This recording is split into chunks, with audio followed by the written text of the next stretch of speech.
Shalom and welcome to the Parsha Pod. I'm Rav Liebtag, here with Rav Liebtag, and we are talking Torah together. Parshat Mishpatim. Wherever you are, whatever you're doing, it's time to learn. Rav Liebtag, I'd like to start with two questions at once, if you don't mind. We're starting Parshat Mishpatim. The story is sort of taking a bit of a backseat for the first time in a while, and we've got a whole bunch of laws. We just finished the Har Sinai, the 10 statements or the 10 commandments. Yeah, last week. And now we should get the other 603, right? Right. Well, but we don't get 600 here, do we? No, we don't. And personally, for me, the way it starts is a bit of a bother, because this is my first question.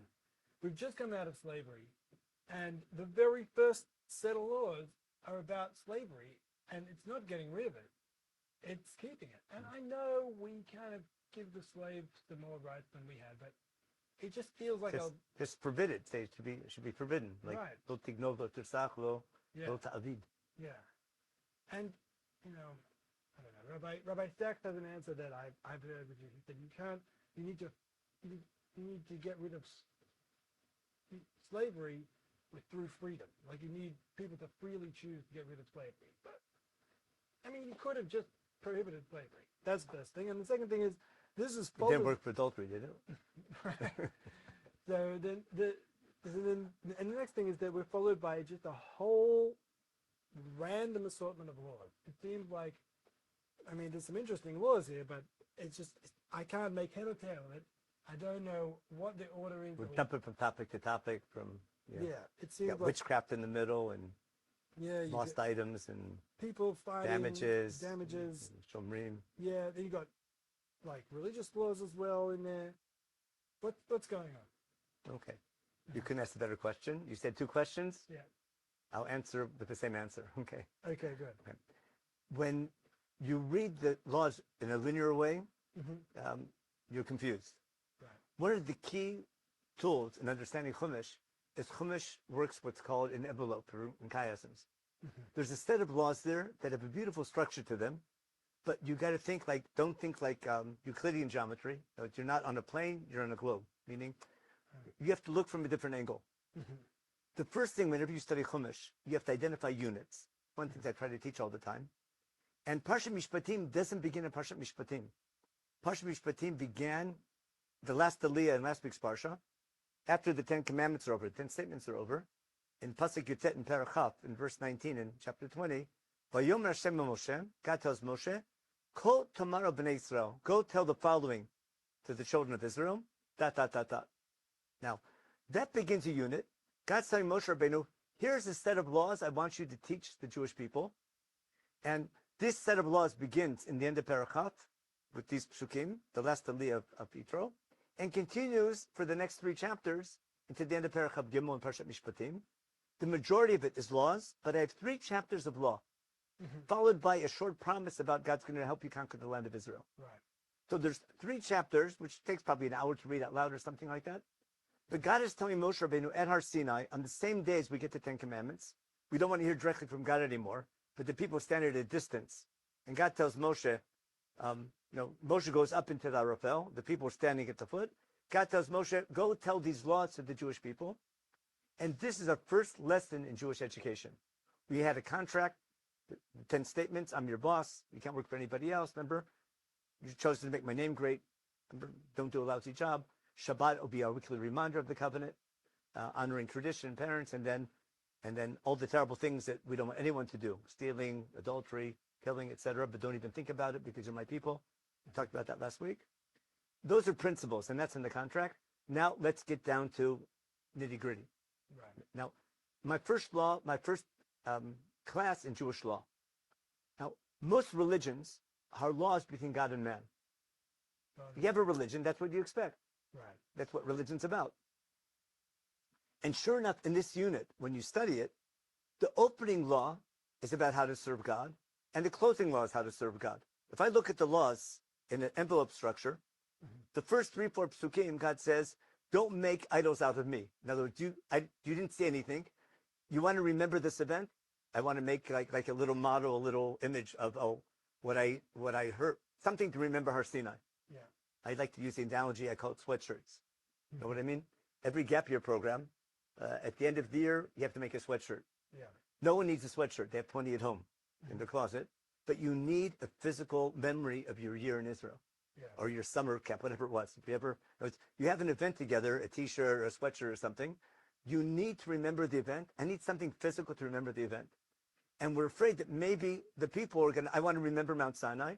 I'll make a physical representation of God. God says, don't even think about it. Don't make out of me, kesef zahav. Bad idea. You want to serve me? Keep it simple. Mizbeach adama taseli. You want to serve me? Keep it simple. Have an earth mizbeach. Not even fancy. Not abnei gazit. Not hewn stone. But it's okay to serve me, but keep it simple.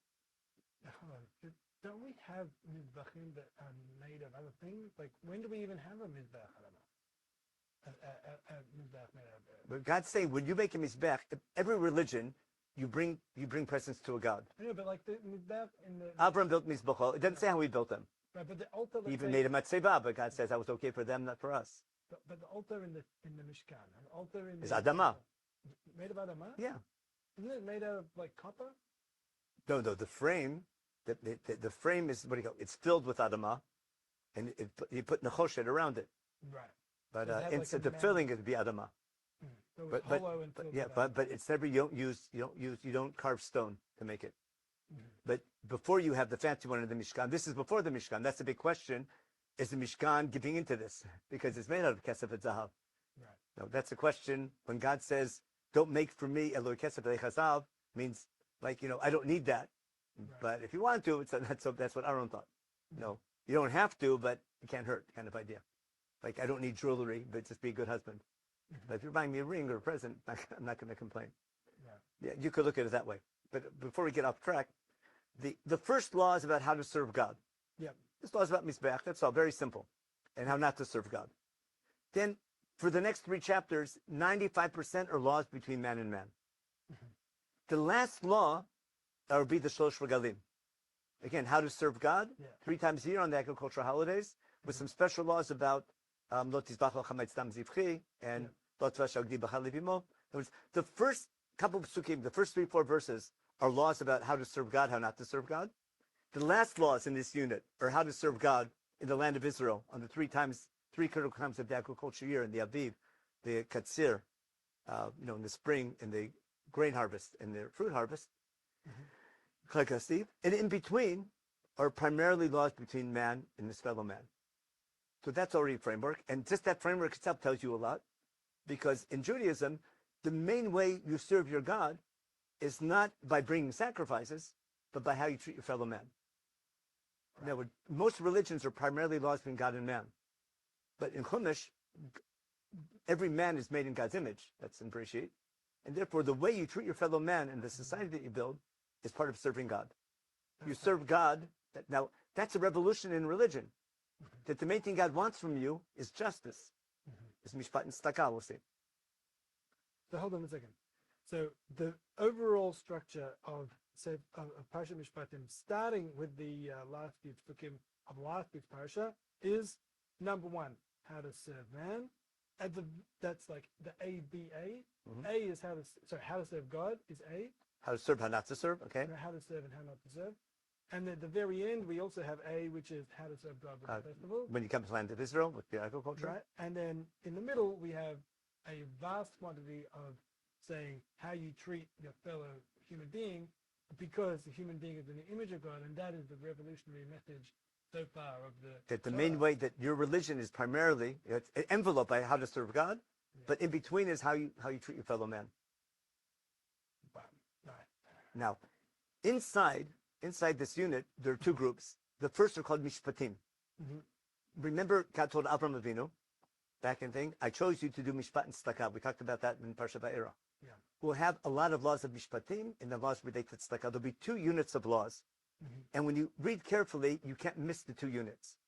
Because there's going to be about a chapter and a half of laws, which are Mishpatim, which are case law to go to the Beit Din, go to the Jewish court. They all begin with the case. Should this happen? Here is what Beit Din has to decide. The laws everyone needs to know, but Beit Din, the Jewish court, has to execute. It's called case law. And the key word is key. Should this happen? Then here's the psak. Then there'll be one little line in the middle about serving God. That's going to be in chapter 22, verse 19. It says, Zovech le'Elohim yochoram v'oti l'Hashem lavado. Smack in the middle will be one law about how not to serve God, how not to serve other gods, how to serve your God.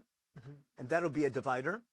And from there on, we're going to have absolute law, which is primarily ethical law about how to treat your fellow man, not because you might get punished in court, because it's the right thing to do. To be two different styles of laws. Wow. Case law, absolute law. And just check it out. For your homework, we're not going to read them all now. Right. Now, I already see, let's say, then the first one is V'ger lo toneh, don't oppress the stranger. in verse 20, chapter 20, verse 20, Right. V'ger lo toneh v'lo techetzena. Why? Kiger meitem be'eretz Mitzrayim. Right. I Whereas- call that's redeeming your history. It's not the history of our redemption, the Exodus. It's called post-traumatic growth. I'm going to take my suffering in Egypt and learn from it. So that's a great way to start that absolute law. Okay. That's what begins with, take your experience in Egypt. You were mistreated as strangers. That enabled them to mistreat you. When you become a nation, don't you dare do to others what you did to them. Right. Because usually when you're bullied, you get out of it, you bully back. It's called the Middle East, which leads to wars, etc.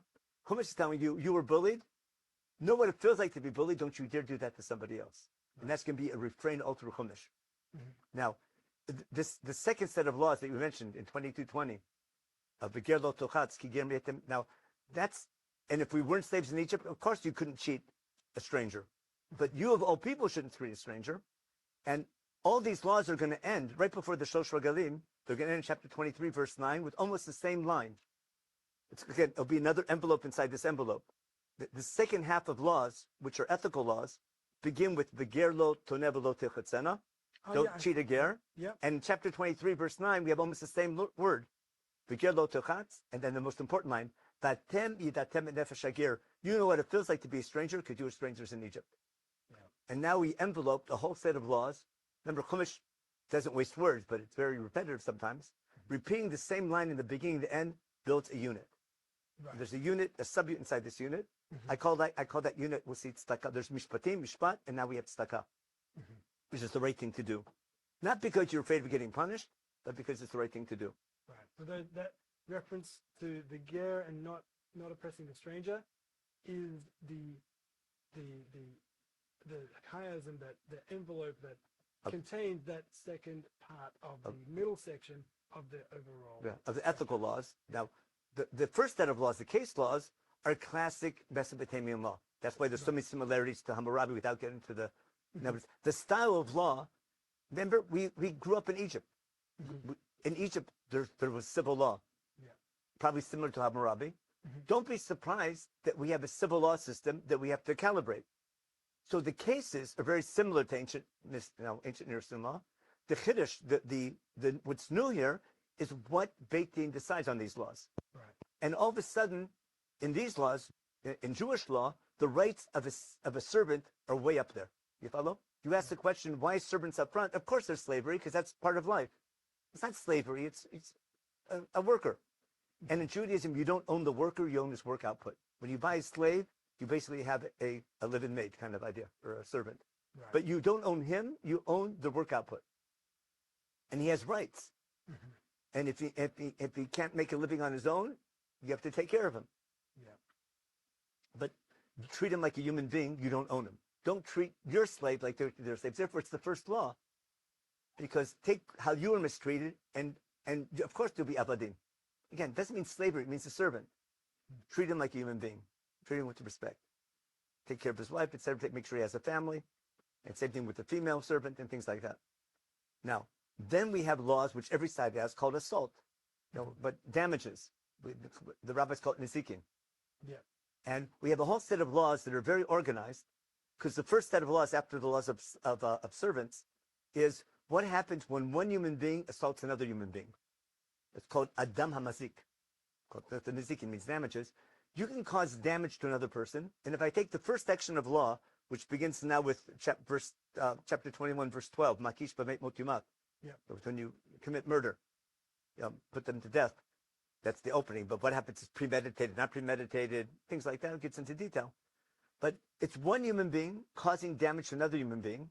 And the main principle is you're responsible for what you do to another human being. If you cause damage, physical damage, financial damage, you're responsible. Now, there's a whole set of examples of when one human causes damage to another human being. And in sometimes verbal abuse, like cursing, can be considered like physical abuse, one example of cursing.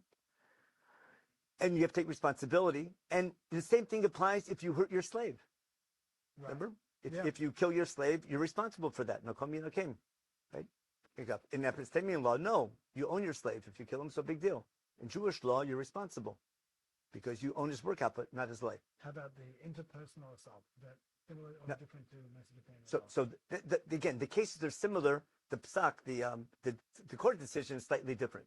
Mm-hmm. But the rabbis don't understand these as laws; they understand them as principles. They're called avot nizikin. Right. So I don't study these cases, and this is the case. Rather, I study each case. Each case builds a principle. The rabbis have now tons of principles, like called the four avot nizikin, the 4 principles of damage. And then when a case comes to the court, they, based on all the principles, they take the specific case and try to apply all the principles to them, and they come up with their decision. But this isn't how to we don't paskin, we don't decide law based on these cases. We build principles, and then we paskin, we make decisions based on the principles. Right. That's exactly Masechet Nizikin, which has 3 gates. Remember, Baba Kama, Baba Mitzia, Baba Batra. It's like meat and potatoes of Jewish study called Parshat Mishpatim. Mm-hmm. Now, after we have laws about one human hurting another human being and their rights, then we have what happens when your property causes damage to another human being. Right. You own an animal. Depends, was he warned before, etc. Called shortam, shormuat, if you're familiar. Yeah. What happens if you dig a hole in the public sphere? Now you're responsible for what you did. What happens if your animal eats on the field of another animal? You have to pay. So you've caused financial damage to another person either through your physical act or the physical act of one of your possessions, your animals, or your property, or starting a fire. You're responsible. You can also cause damage not by physical abuse, but actually by stealing. Right. But you're causing financial damage by stealing or by different types of stealing, etc., and laws relating to that. But you cause financial damage. You can cause but that's maliciously. Mm-hmm. You can unintentionally cause damage by not being careful, by negligence. You can be a shomer, you can be guarding something, and not guarding carefully. Are you being paid for being guarded? Remember, shomer chinam, shomer sachar. Yeah. Again, the Talmud is full of these cases. Takes these cases as principles. Mm-hmm. But what's common, all of chapter 21 and the first half of chapter 22, is that you've caused financial damage to another person. Yeah. It's even if a date goes a little too good. Well, that was a bad example. And now you have to marry the girl. Understand? But if you don't marry her, her value in the shidduch market just went down. And therefore you have to pay her father 50, whatever it is, 50. Now, it's not teaching you that women are property. It's you've caused financial damage to another person. And it's another way of causing financial damage.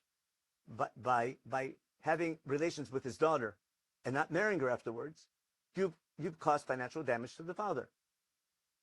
The topic here is financial damages of one person to another person, not women's rights or how we treat females. Got my point?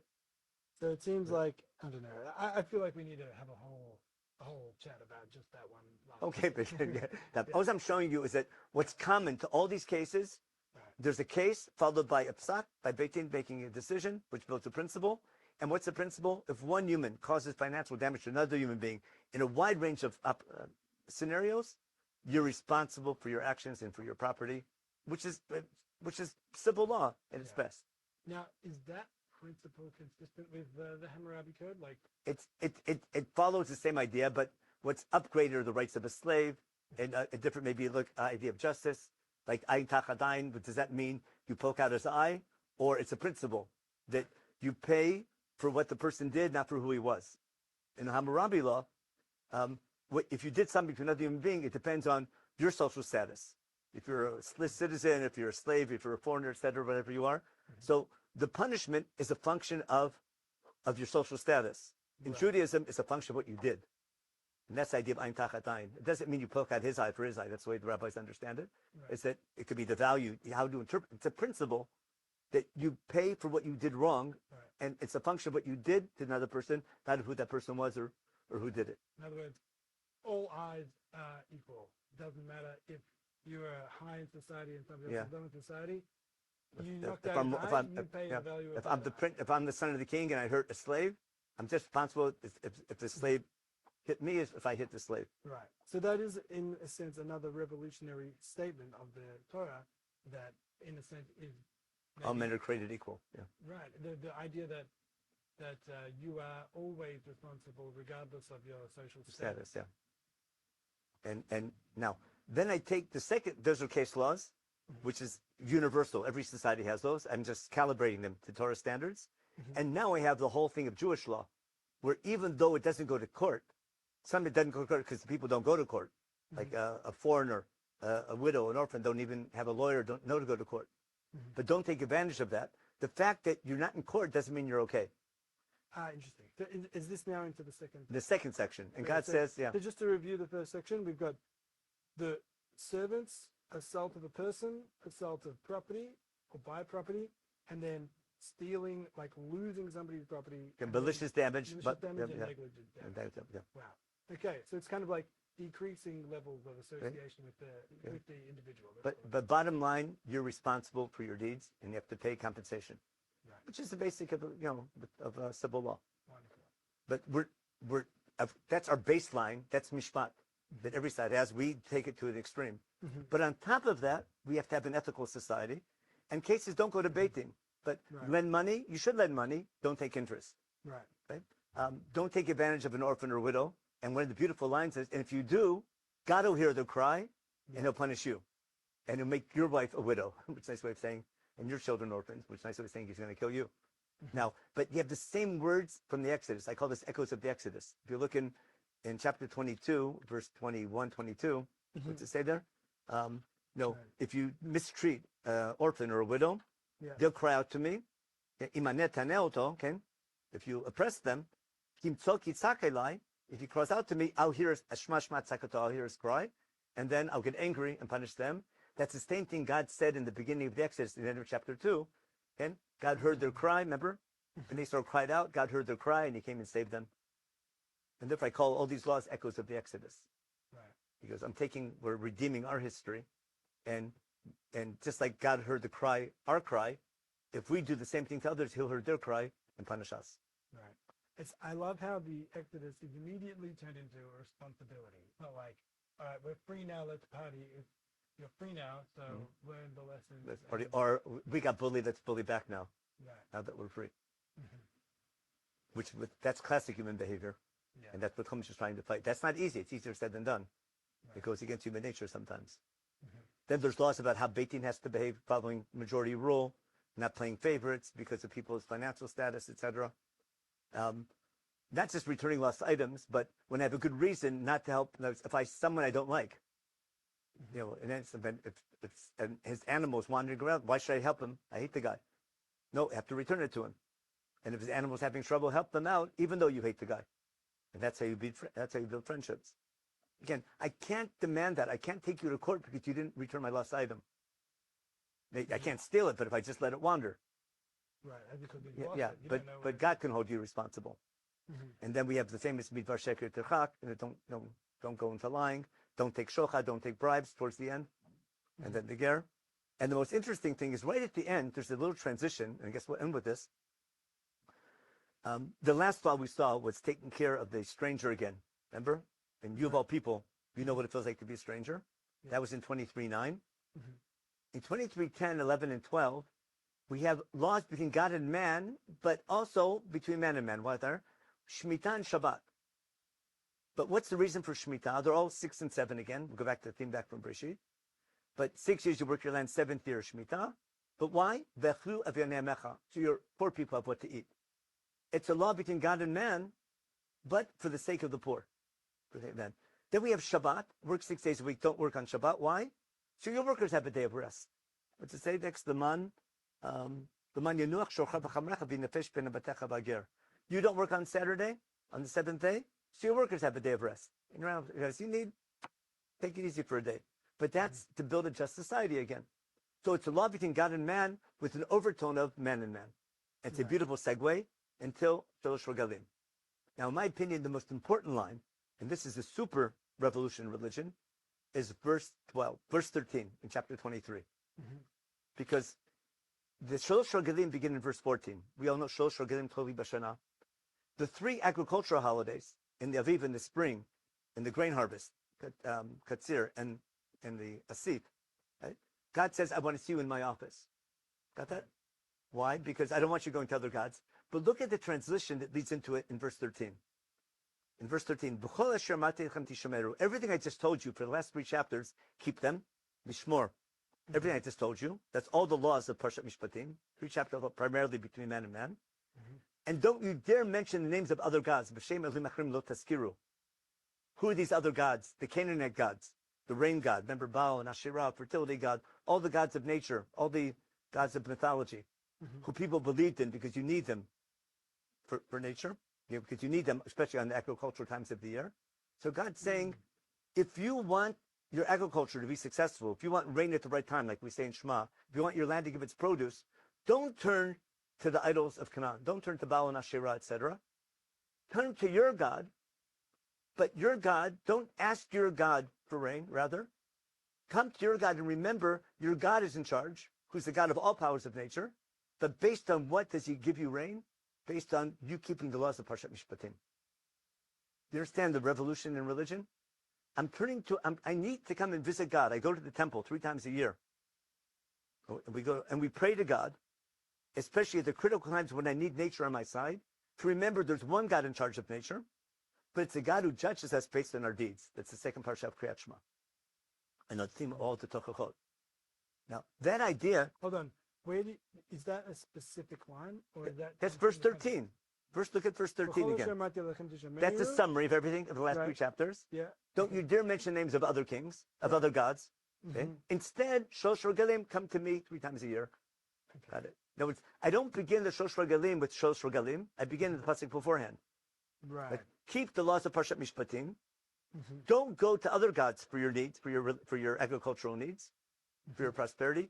Come to me to remember I'm in charge, but I give you prosperity based on your behavior. Right. Now, if someone really believes that, the other gods wouldn't. Yeah, it's just the other gods just feed them and they'll give you rain. Right. Give a right dance, praise them right. That's called consumer God. Right. Yeah, that's a consumer model as opposed to the servant model, the employee model, which we're discussed all the time. Right. We're employees, not consumers in front of God.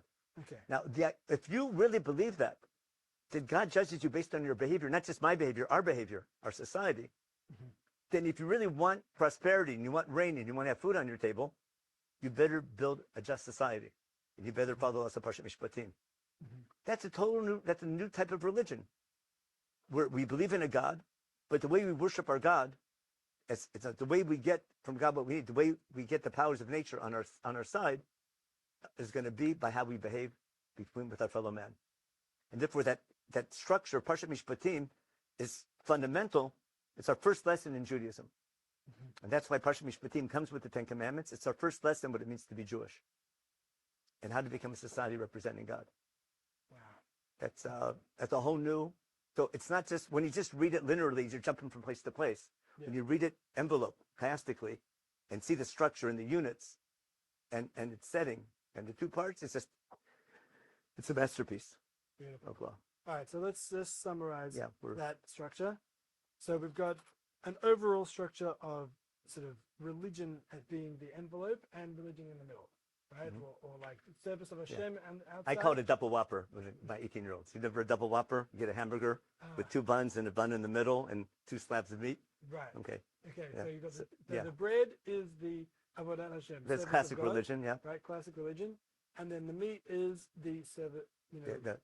How humans treat one another. Yeah, the first slab is Mishpatim, is judicial law, civil law, called the torts, whatever they're called, case law, and that follows a sort of like progression of most associated with you, like murder and assault. Yeah, responsibility for damages. Yeah, moving. You, and it's the message is no matter who you are always responsible for your actions and the results of them. And then the second section is beyond the court system, doing the right thing, doing the right thing to do, being ethical.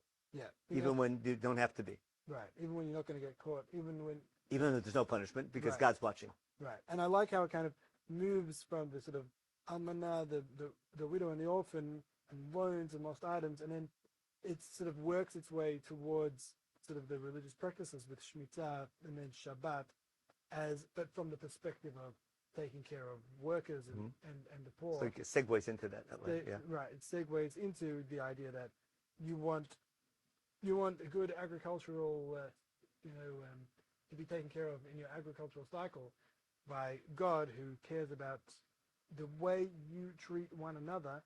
Well, you can have that, but just remember, the number one thing He wants from you is to treat. So the God, the powers of nature, there's only one God in Parshat the powers, and He's in charge, and He reciprocates for your behavior, but not based on your prayers and your praise and your sacrifices, but based on your actions. But I come and pray and bring sacrifice. Remember, God judges me for my behavior. Amazing. That's two stages, which turns into later into tefillah, but that's a question tefillah. Amazing. Wonderful. Shkoyach, thank you so and much. basically, Judaism becomes a way of life, not a religion, Amazing. which is a different type of religion. Right. Because the religion only serves to remind you about how to live your day. And later that, God says, then I'll bring you to the land of Israel, get rid of these other gods, and set up that nation. And that's what leads into the whole message about coming into the land. Because and God says, you've got to know how to deserve keep my laws. If you follow my laws, I'll help you defeat your enemies. If you don't keep my laws, why should I help you defeat your enemies? All righty. Amazing. Okay. Thank you so much, Rav Liebtag. Shkoyach. Thanks very much for joining us. Thanks for being a part of it. Please like and subscribe, share with your friends, and send us your questions. Shabbat Shalom.